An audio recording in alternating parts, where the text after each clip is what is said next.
Hello, I'm Steve Buck, Chair of the Department of Psychology here at the University of Washington. The lecture you're about to see is part of our annual Alan Edwards Psychology Lecture Series. Professor Edwards was affiliated with the Department of Psychology for half a century until his death in 1994. He was an outstanding teacher, researcher, and writer who introduced new statistical techniques that are credited with changing the way modern psychological research is conducted. Alan also permanently enhanced the intellectual climate of UW Psychology by endowing the Alan Edwards Lectureship, which since 1999 has brought an impressive list of renowned psychologists to the UW campus to interact with faculty and students. Now, the annual Alan Edwards Psychology Lecture Series presents the excitement of psychological research and its tangible benefits to both local and national audiences. The lecture you're about to watch is one of a pair given back-to-back that matched a UW Psychology faculty member with a visiting researcher to talk about a topic of great public and scientific interest.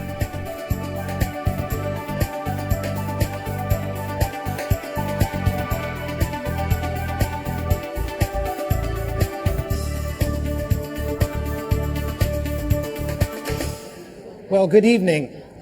I'm Steve Buck, Chair of the Department of Psychology here at the University of Washington. Welcome to this evening's continuation of the Alan Edwards Psychology Lecture Series. This series is presented by the Department of Psychology, the College of Arts and Sciences, and the University of Washington Alumni Association, and is funded by a generous endowment from Alan L. Edwards.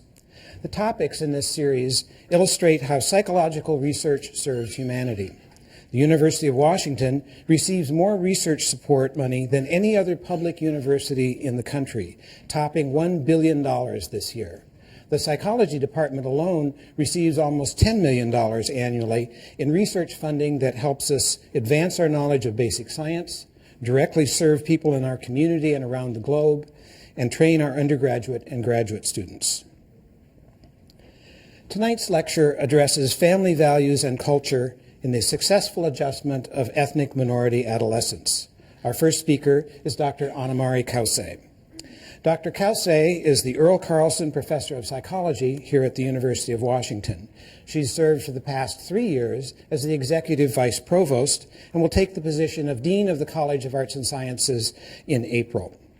Despite her administrative work, she's remained an active and well-funded researcher with a focus on psychological resilience processes among at-risk youth.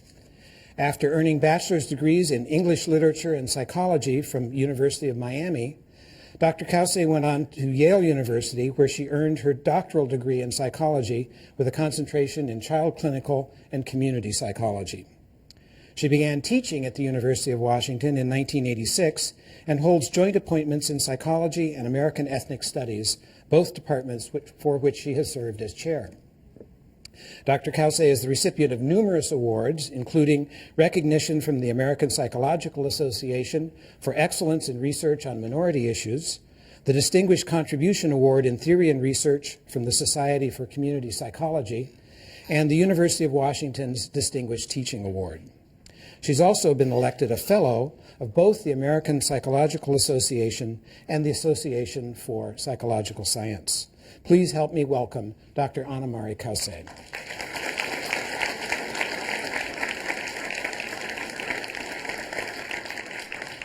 Thank you, Steve. Good evening. It's a pleasure to be here, and I want to thank all of you for taking the time out of what I'm sure are busy lives to find out a little bit about the work we've been doing here in the psychology department. It's a special pleasure for me to be talking about some of my own research. Since starting a few weeks from now, I'll mostly be talking about issues in the College of Arts and Sciences more generally. And that's going to be fun too, but it'll be different. So it's nice to have this kind of last hurrah when I get to speak about my own work. I arrived at the UW a few decades ago. As Steve said, I was an assistant professor, and I've had my entire career here. And my main interest throughout those years has been on both normative and non-normative development in adolescence. In other words, what goes right, what goes wrong, and of course, why. And because it's so important to that why question, a lot of my work has focused particularly on families of adolescents and on issues around parenting. That hasn't always been obvious because I spent probably most of the time over the last decade, I've been working with street youth, so adolescents on their own living on the street. And so it may not be obvious that my interest has been in families, but quite frankly, anybody who's worked with kids on their own, all it does is reinforce just how important families are. But rather than, when I was trying to figure out what I would talk about, I considered trying to take you on what I might call the grand tour of my work and showing you the different aspects, including some work that I've been doing on college students, which are also adolescents in a way. One of the things that's really been fun for me is when I first started doing research on adolescents, a number of other psychologists say, why would you want to focus on such a narrow age group? Well, in fact, as we've learned more about this transition, adolescence, particularly in terms of physical maturation, has been starting earlier and earlier, and particularly amongst African American and Latino girls, we start seeing some real signs of adolescence as early as 10 and 11. And it's also been delayed way on the other end, because if you're thinking about independence, most kids aren't getting there until later and later, since college is becoming almost necessary to get a job. So what turned out to be an interest on a narrow age range now goes from about 8 to 28. So it's a pretty wide period. The study I'm going to talk about, and I want to just make sure to acknowledge the various collaborators that have worked on this study, was one that I did relatively early in my career, and it's a small study. To give you a sense of the fact that I started this work relatively early, folks like Nancy Gonzalez and Craig Mason and Catherine Costigan, they were graduate students here in the psychology department. And as you can see, they've gone off and they're associate professors and full professors now. I decided to focus on this particular small study because it's one that I keep on going back to, because I think that it contains all the themes that are still very important in my work. And in fact, the work that I'm doing in the future, which one of my collaborators, Rand Conger, will talk about in the next Edwards talk, comes back and hits these themes again, but looking at Latino families. The other thing about focusing on one study and on a small set of results is it lets me really try and put those results in context, which I think is really important, is how do these results fit into the lives of the youths, and how can I illustrate it a little bit. The particular study that I'm going to talk about focuses on African American families, and in particular I'm going to focus on mothers and daughters. The study as a whole, we did home interviews with about 300 African American youths. We started when they were about 13 years old, but then we did a sub-study where we not only did general interviews, but we looked at some family interaction tasks. And for that one, we chose to focus on mothers and daughters, and it was a set of 59 families. And we're following the girls from 13 to 16 years old. So it's a very intriguing age group. I'm not the first to be interested in the adolescent years. In fact, I want to show you a brief clip. This clip is from 1953. This is a film classic from 1953.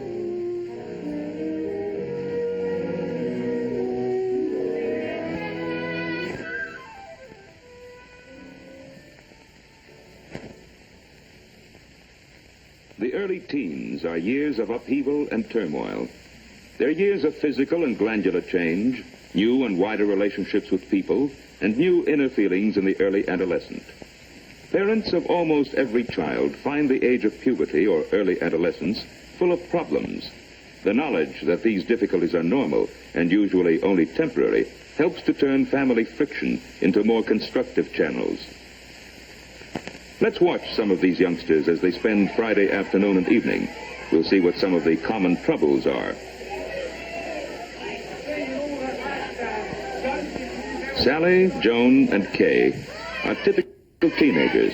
Each has her own personality, but they're all normal. Their actions may seem excessive, but that's normal for teenagers. For instance, that giggling. The unconstructive criticism of school. Personally, I think Mr. Aldrich's classes are just a waste of time. If he can't teach any better than that, I can't be bothered studying. Why, this morning we spent 20 minutes before we even opened the book or read anything. The criticism of families. Last week, my brother spent all his allowance on candy in one day. I think it's awful the way Mother lets him waste money. Of course, she lets him do anything he wants.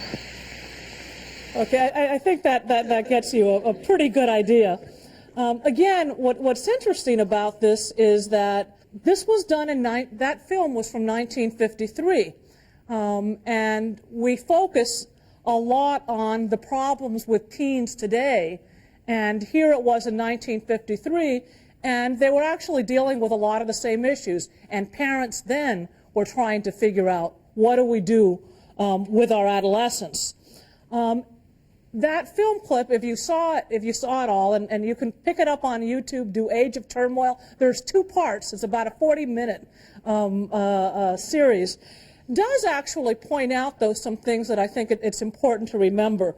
One of the reasons why I think that it's important to focus on this age period, and a lot of folks don't realize this, but particularly the early teenage years, 12, 13 to about 15, are the time of most rapid changes after ages 0 to 2. And some of the things that are happening are, of course, the physical changes. Adolescents are going through puberty. Their bodies are changing very rapidly. Kids this age love to watch those werewolf movies and slasher films, etc. And in some ways, they can really identify with them. Hair is coming out of strange places all of a sudden, and they're feeling urges that weren't there before, and they want to howl at the moon. It's like, and they're really coping with the fact that their bodies are changing. And it's not just in terms of the physical changes that are apparent. It's also a time where there's some real changes in the way they think about the world. In this film, they mentioned about how they criticize teachers and how they criticize parents.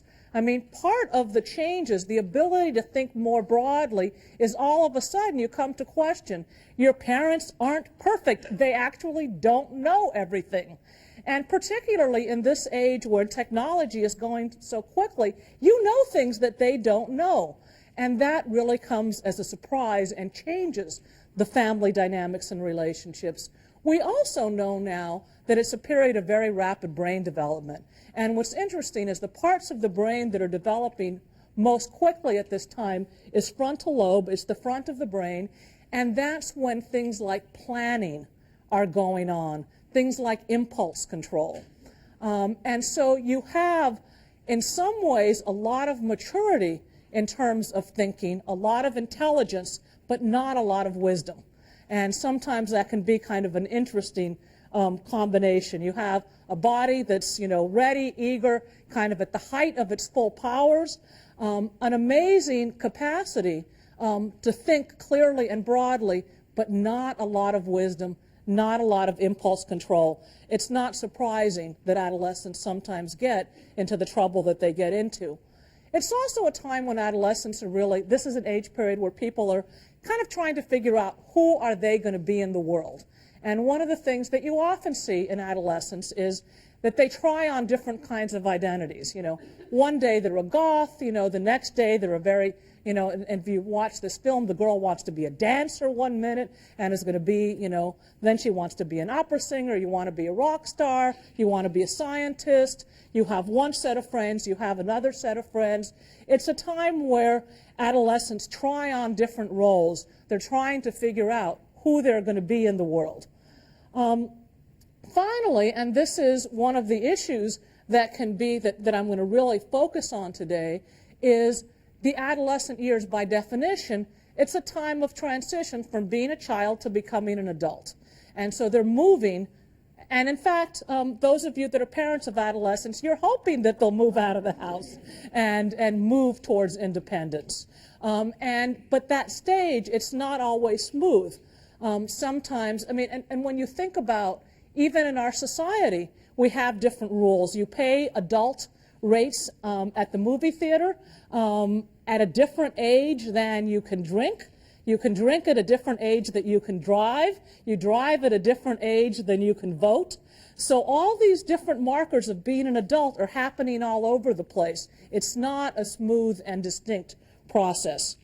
Finally, and I think this is really important, this is part of what's going on with this movement towards independence is until the adolescent years, a lot of what adolescents do are set by their parents. They're following the rules. Here, what you really want to happen is self-direction. And we often talk about the igniting of passions, and I don't just mean that in terms of love or sexuality. I'm really talking about intellectual passions.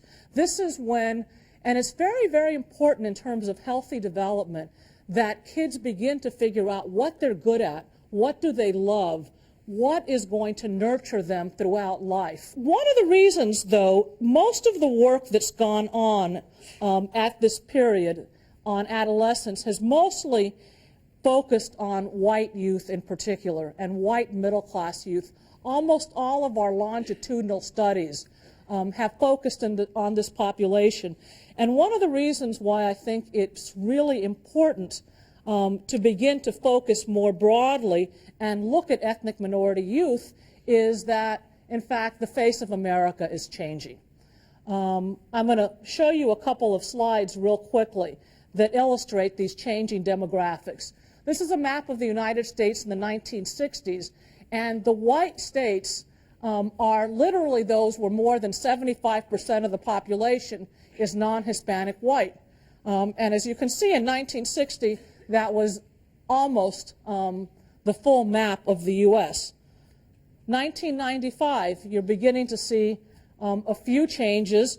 Let me just remember, 50 to 75% are the ones, and then the dark ones are more than 50% non-Hispanic white. So you're beginning to see some changes. Here's what we expect the U.S. to look like in 2025, which is not that far away. Some of our most populous states are going to be less than 50% non-Hispanic white. And the pure white parts of the map, it's still there, but those are actually many of our least populous states.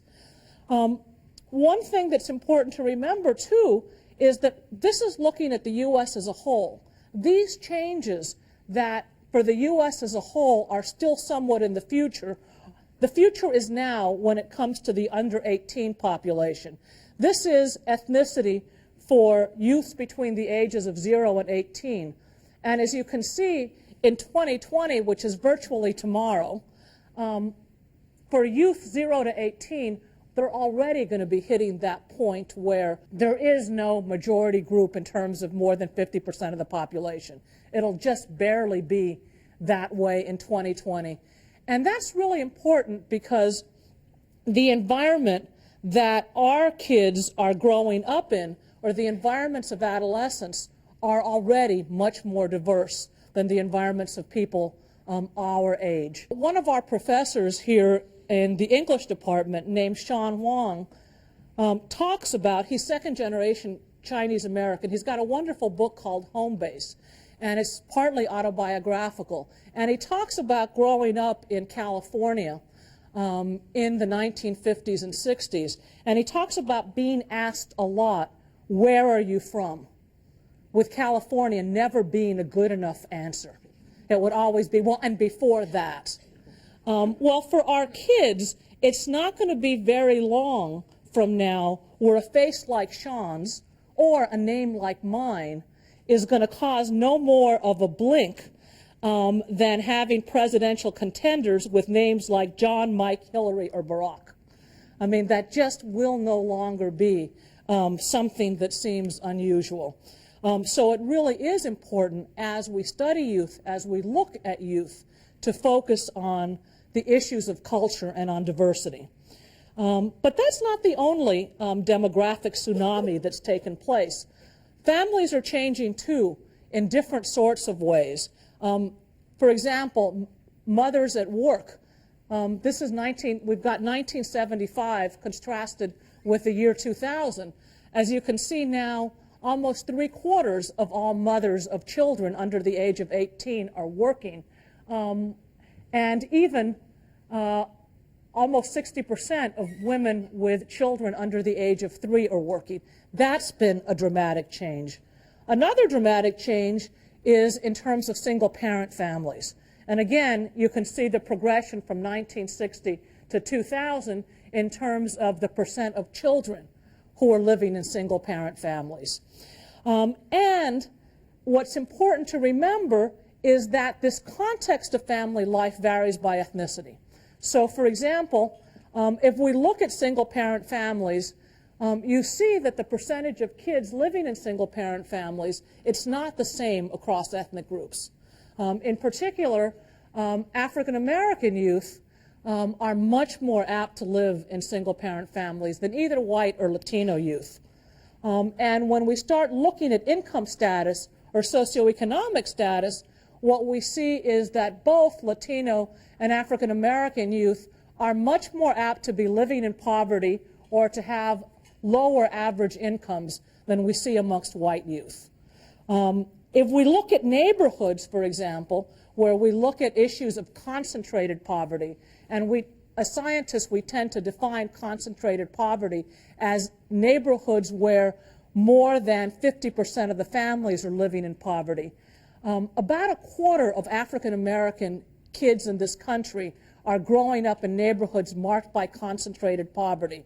In contrast, less than 5% of white youths are. And so the context of family development is very different. And it's very important to be thinking about that when we start looking at family dynamics, because they're in part shaped by context. Most modern psychologists, or sociologists as well, tend to look at child development or adolescent development in terms of an ecological model. And what an ecological model is all about is it tends to see the youth, the influences that are strongest in a youth's life are those, we talk about them as proximal. So family, teachers, friends, those folks that are right around you are the ones that affect you the most. But their behavior towards you is affected by things like neighborhood or the workplace, which in turn is affected by culture, social class, social policies, etc. So it's important, if we want to understand the child and we want to understand the family, it's important to look at the broader world. I'll show you one slide to give you an example of what I mean. And here, what we see is autonomy, or the degree to which parents want their children to be independent versus obedience or control. And we see the difference between working class families and professional families.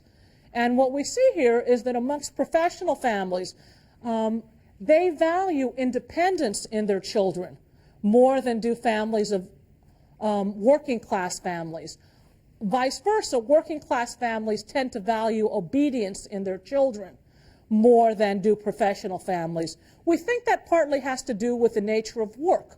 That working class families that are much more apt to be in environments where you have to follow the boss's order and you worry. I can tell you, my mom worked in a factory and she was constantly worried about my mouth. She was convinced it was going to get me into trouble. And she was kind of right in some ways. But actually, in my life as a professional, what's more important is my ability to deal with myself as an independent person. And so I would value that more in my child because I would think that's what they need to get ahead. So it's just important. I'm just laying this down as background to my study because I'm going to focus on family dynamics, but then I'm going to pull back and look a little bit at context because I think that these things are interwoven. So let me get to the study itself. In this study, I looked particularly at 3 different constructs in terms of family development, in terms of family dynamics. Closeness, or the amount of warmth, the affective tone within families. I looked at conflict because that's such an important part of what happens in families with adolescents. And then I looked at control, and control is the opposite side of autonomy, that notion of independence and moving away. And so what we did, and I can't show you, what we did to look at these three constructs, closeness, conflict, and control, is we had the mothers and daughters would come into the lab.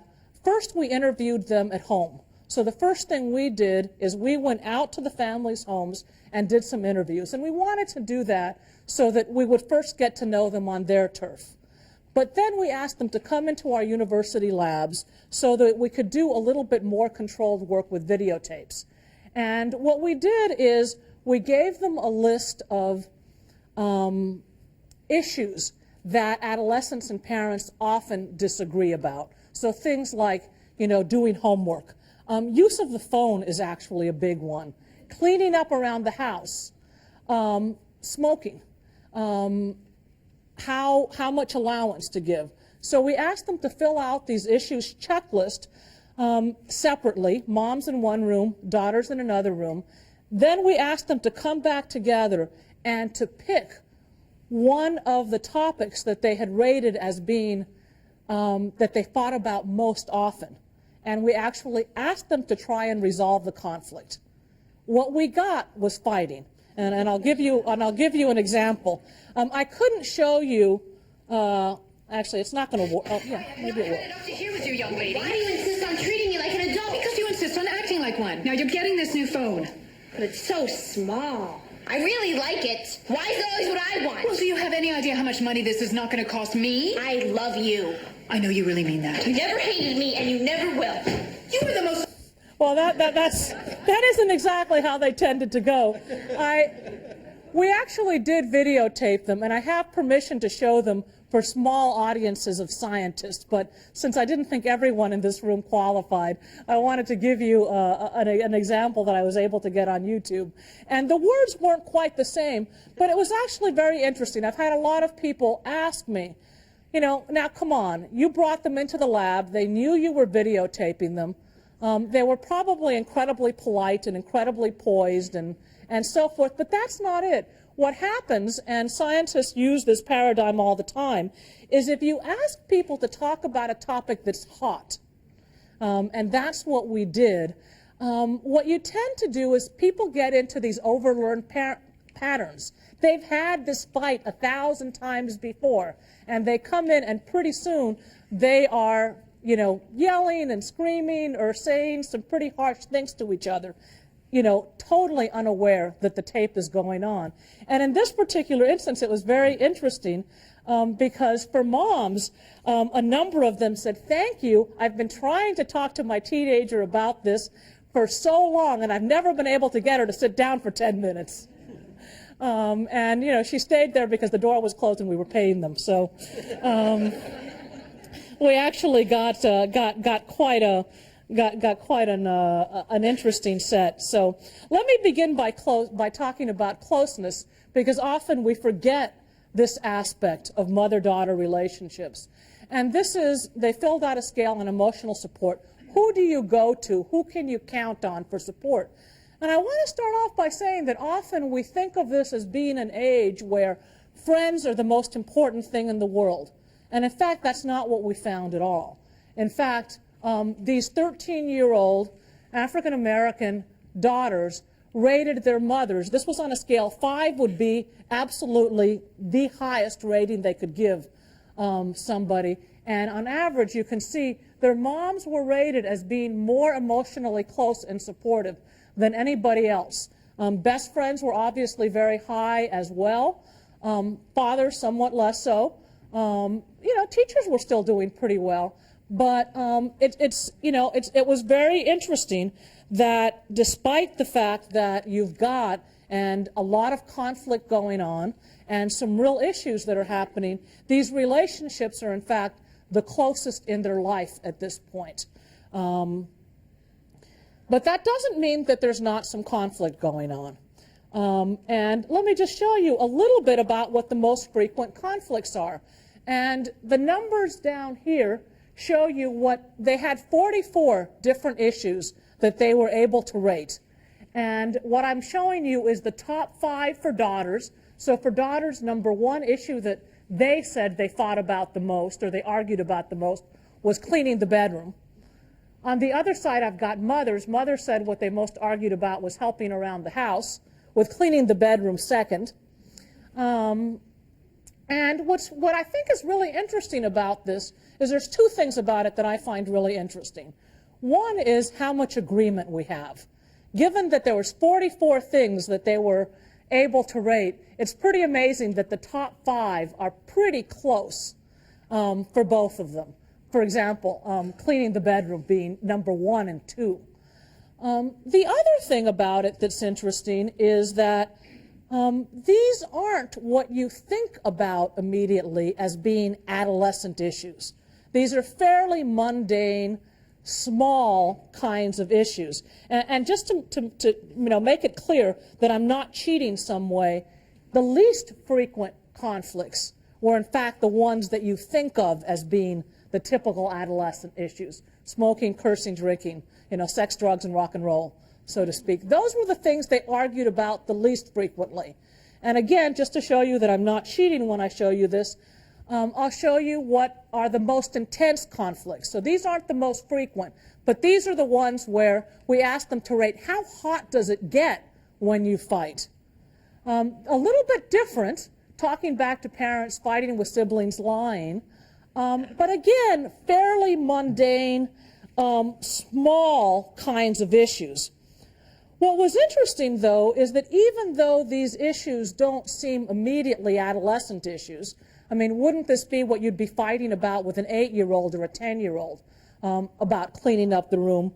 What was very interesting was watching the way in which they talked about them, in particular, tended to bring up issues around control. For example, even if they were arguing about cleaning the bedroom and whether the bedroom was clean enough, the adolescent girls would talk about things like, "It's my bedroom, why do you care?" Or, "Your bedroom isn't all that clean and I don't bother you about it." Well, it's my bedroom and I'm the mother.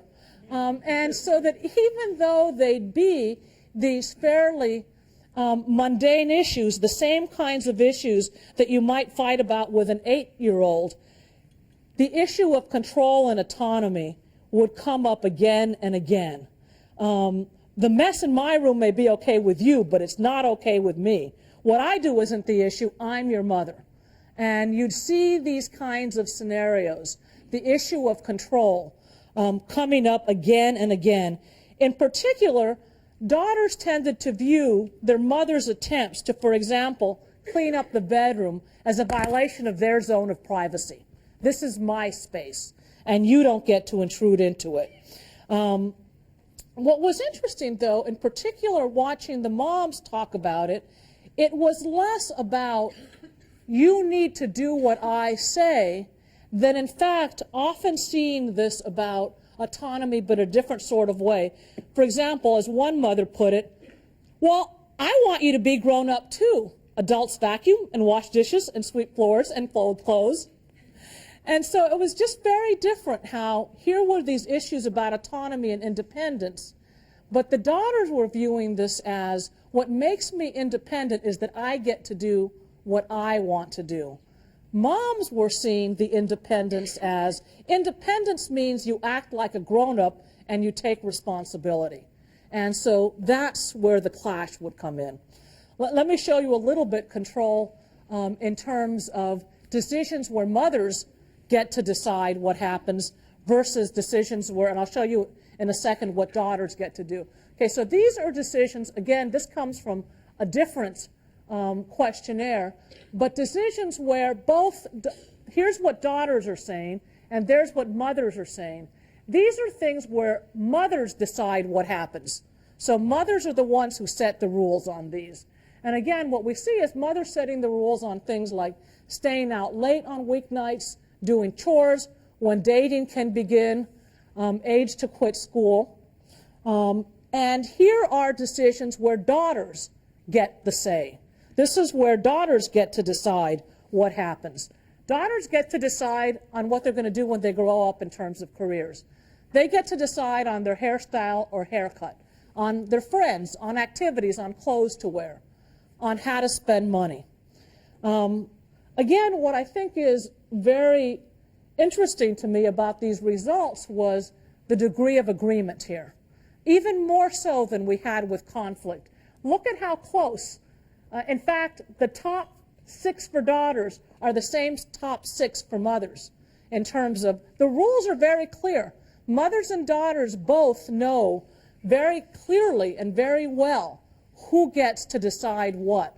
Given the fact that there's all this agreement on who gets to decide what, why is there so much conflict? The rules are clear. They both understand it. They both get it. So why is there so much conflict? The way to understand that is to come back 3 years later and see what's going on. I'm going to actually skip that slide. We went back to the mothers and daughters. Again, when we started off, they were 13, and this was not all that much, not all that different. By the time they were coming back at 16, they were developed. And actually, it was very interesting when we see the slides side by side, the whole clothing and the whole attitude. And we didn't only see this in terms of the girls. Often you saw the mothers actually becoming somewhat more stylish as their daughters became more stylish. It was very interesting to see the dynamics of the daughters becoming, much more women of the world reflected back on the moms. And I won't exactly call it competition, but there was certainly this sense of that there was something, that there was a dance going on between them. And I didn't study that, but that's something I'd like to go back and understand a little better, because it was very, very obvious, although it was, we didn't ask about it and it's not clear. But the mothers were affected by their daughters becoming much more pubescent and so forth. So what do we see here? Okay, first I want to start going back to closeness. Almost no change. So here they are 3 years later, and in fact, moms are still the folks that they're closest to. So all that change from 13 to 16 is not affecting that closeness or that bond between mothers and daughters. We see best friends. It looks like they're going up a little bit. In fact, that's not a significant difference. Best friends are still very important, but moms are still number one, and we don't see a lot of change. We don't see any significant change. What we see here is basically none of these changes are significant. We see closeness is not an area where over this 3-year period, despite everything that's going on, despite this move towards independence, closeness is still there. And that's a very important finding, because when we were doing this research, there was a lot of feeling out there, and a lot of the literature, often without good research, tended to suggest that all that conflict and all those issues around control really affected the mother-daughter relationship. And in fact, it does affect the relationship, but not in terms of the basic closeness that we're seeing. Now, where we are seeing some real changes is we're beginning to see some changes in conflict, some of them kind of neat. For those of you that are parents of adolescents, things do get better. And in fact, there are now numerous studies with kids of different ethnic groups that all tend to suggest that the frequency of fighting actually peaks in early adolescence, and then it goes down. Interestingly enough, though, the intensity, so does the quantity. And quantity is defined by, looking at all these conflicts, we asked them not how often they fought, but whether they fought at all, whether they argued. That was the word we used. We didn't actually use fight. Whether they argued or disagreed about these at all over the last 30 days. And we saw the areas of disagreement were also coming down. But when they did have conflicts, the intensity was the same. And so that was it's not like the heat is off, but it's just less often. And so we decided to look and kind of get a better sense of what's happening in terms of this conflict frequency by domain. And we looked at 3 different areas in which conflict takes place and looked at them separately. In terms of the personal domain, that represents issues that primarily affect the adolescent alone, like what clothes to wear, hairstyles, cleaning the bedroom, general hygiene, buying music, etc. That's where we see the big drop. We also see a drop around school, and that refers to when to do homework, study, classes to take, getting low grades, getting to school on time. We also see a drop. But when it comes to monitoring, that drop is actually not significant. There is no statistically different between time 1 and time 2. And monitoring has to do with supervising the child, who they go out with, what time to go home, when to go out without parent supervision, lying, how to spend free time. So what we're seeing is, and I think this is really important, because in particular, African American mothers have at times been portrayed in the literature by scientists and in the popular press as either being too controlling, and their discipline has at times been called harsh, or too permissive, that they're not controlling enough. And what we're seeing here is, and we'll see it, and I want to show it to you again in Control, is a very planful change in independence. Let me show you Control for a second.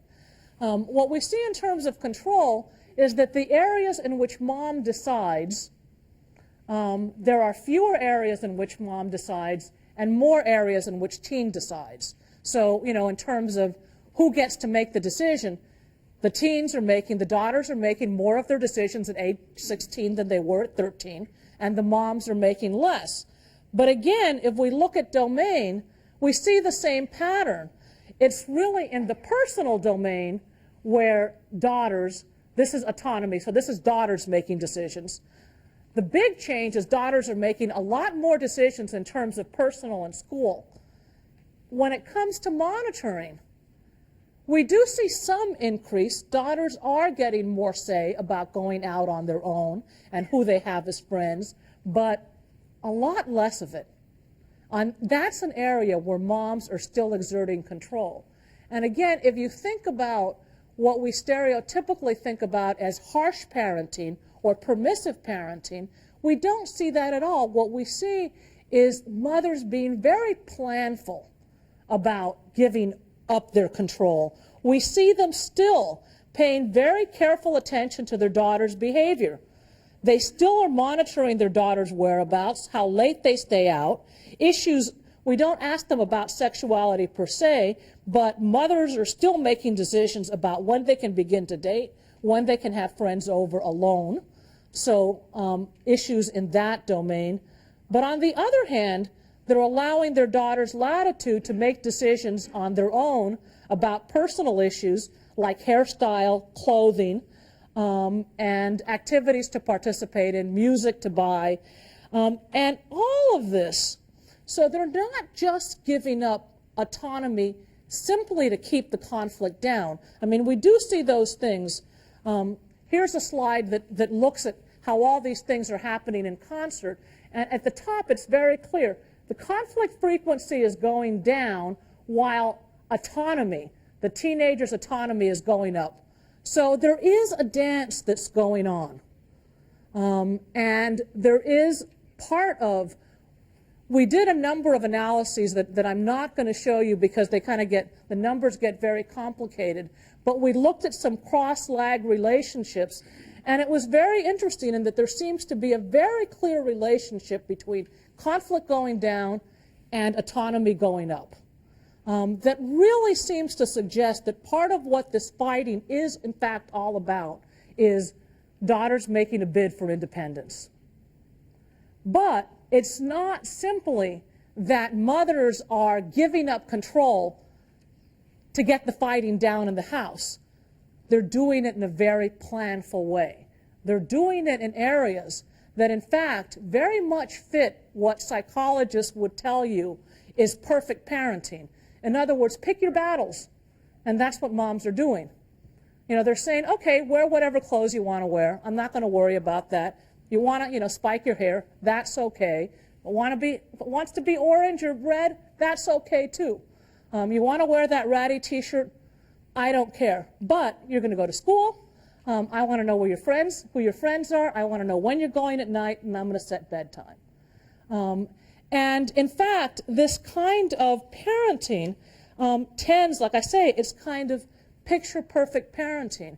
And that was actually a finding. I've talked about this study various times over the year that was rather surprising because, in particular, when I was first talking about the results, this was during the time of the big welfare controversy and welfare reform, where African American mothering in particular was often demonized. They were often seen as these very bad mothers who couldn't control their kids.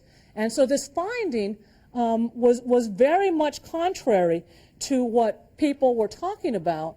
And one of the things that I gave this talk in North Carolina right around that time. And one of the things that I reminded the audience was that it was very interesting because many of the same folks that were viewing African American mothers in this very negative light, it hadn't been that many decades ago where they were the mothers of choice for rich, wealthy, white families. So it's very interesting how that view has changed over time. But in fact, we do see, and I want to show you this last slide, and that what we do see, and I think that it's very important because it helps us interpret how this happens, how it's very easy to see parenting in different ways in different settings. This is a slide that shows us changes over time. The important thing to remember is that anything above the line is good. Everything below the line is bad. Okay, above the line means that the behavior problems, and in this case, we're looking at externalizing behavior problems, lying, cheating, hitting, all those kinds of bad things that you don't want your kids to get involved in. If they're above that line, it means that between 13 and 16, we saw the problems decrease. Below the line means that we saw the problems increase. What's interesting there is the yellow line indicates what was the right level of control when you had a child that was growing up in a high-risk environment. And here we defined it as a school where a lot of the other kids were getting in trouble. And what we see that's interesting there is for kids that were in the low-risk environment, in neighborhoods and in schools where other kids were not getting into very much trouble, the amount of control that parents exercised didn't matter all that much. I mean, we do see some changes, and actually it's a lower level of control that seems to be better. But by and large, the red line is pretty flat. We don't see a lot of changes in children's problems based on their parents' parenting. On the other hand, the yellow line, when kids are in high-risk environments, we see some very big changes. And in particular, what we see is a relatively high level of control is what's best. The dip is what would be the ideal level of control. And that's something that we heard mothers talk about again and again, that for them, the issue was that particularly the moms who were living in neighborhoods that were characterized by lots of crime, by lots of where their drug dealing was taking place, etc., they felt that it was really important for them to maintain control, both because the risks were very high and because the risks of being wrong, if their kids got into trouble, they were most apt to get in more trouble with the law, to have more serious consequences, etc. I'm going to end by reading you an interaction between a mom and dad, a mom and child. Mom says, "Why do you get low grades in school?" The daughter says, "Why do I? Because I don't like the people." Mom, "Really? You hang out with them?" Daughter says, "Not when I go out at night." Mom says, "Well, you're a smart girl. You can get A's, maybe B's. at least sees, and they both laugh like crazy when she says at least sees. Later on, they come up with a solution, and the teen says that she's going to study for an hour every evening before she goes out. And so mom says, well, I'm glad you're going to study more. Don't we resolve conflicts pretty well? The daughter says, yeah, we do. We sure do, pal. Mom says, I'll give you pal in the mouth. I'm your mother. A very different interaction that we might see in a middle-class white home where often trying to be your daughter's friend is in fact the ideal.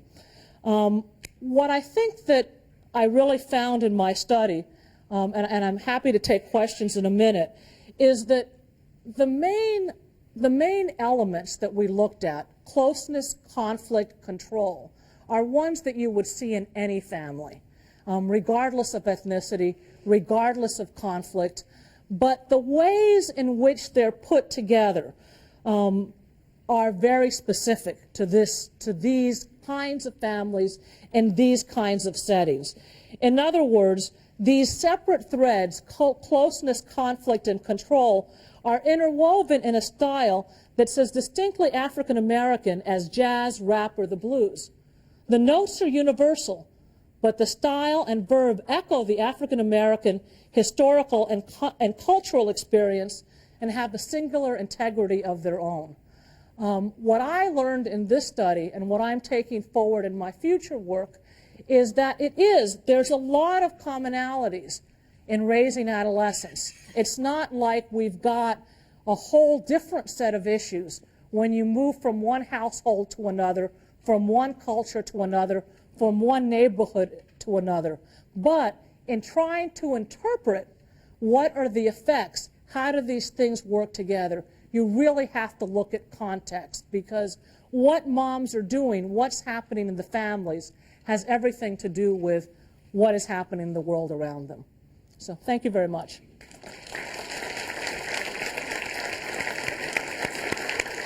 Thanks.